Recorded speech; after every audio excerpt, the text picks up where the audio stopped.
असलामुअलैकुम प्यारे दोस्तों, क्या हाल है? ठीक हो सो? खैर खरीयत नाल हो सो? अल्लाह पाक तुहानू इज़्ज़तां देवे, खुश रहो, आबाद रहो, वसते रहो। एक जनाब फरमाइश आई है, फरमाइश करने वाले जनाब मलक रमज़ान, ठीक है, ज़िला खुशाब अडाली दे रहण वाले जनाब। मुहब्बतां उन्हां दियां चाहतां अल्लाह पाक तो उन्हां इज़्ज़तां देवे। ते फरमाइश उन्हां कीती है शेर नहीं, तो मैं शेर भी सुना सा। तो जितों तक मेरी आवाज़ जा रही है, सब दोस्तों मेरी तरफों सलाम ते लव यू है।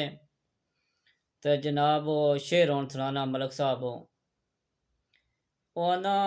लगी ना दिल परदेस दे विच, लगी ना दिल परदेस दे विच, मजबूरी ए लावना पैंदा है।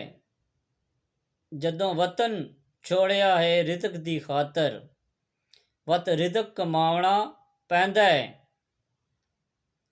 खुद सूट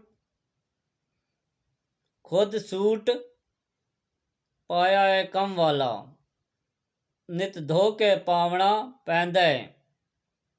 आपे आटा गुन के कमर दा चन, आपे आटा गुन के कमर दा चन, आपे टुकर पकावना पाउंदा है।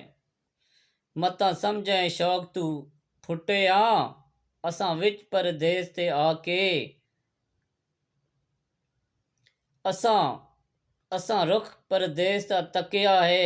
चन गुरबत तू घबरा के, कदी वेख तां सही परदेस दा तू दुख दर्द वंडा के। तुसां मां दियां पक्कियां खांदे हो, असीं खांदे आप पका के।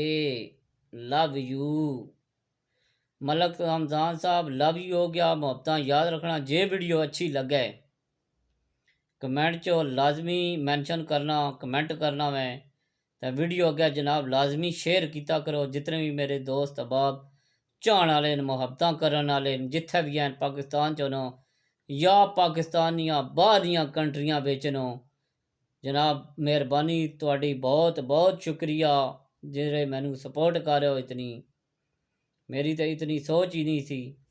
ते हुण मलक रमज़ान साहब तुहाड़े कोलों इजाज़त मंगसां ते लव यू हो गया। अज असल चो मसला ये वै बा अंगूठियां मैं ला के रखियां नो, तो हुण मैनू याद नहीं बा मैं रखियां कित्थे नो, नहीं तो लाजमी जनाब शेयर करनी सी, क्योंकि मैनू गिफ्ट आईयां दोए त्रे। ते अल्लाह हाफिज़, लव यू हो गया। मुहब्बतां याद रखना। मैं जिथे भी रहो आबाद रहो, वसते रहो, जींदे रहो, तो सारिਆਂ ਨੂੰ प्यार ਦਿੱਤੀ ਹੋਵੇ जितने भी लोग हैं। तो अल्लाह हाफिज़। वीडियो पूरी वेख्या करो जनाब, पूरी वेख के जनाब कमेंट लाजमी शेयर किया करो।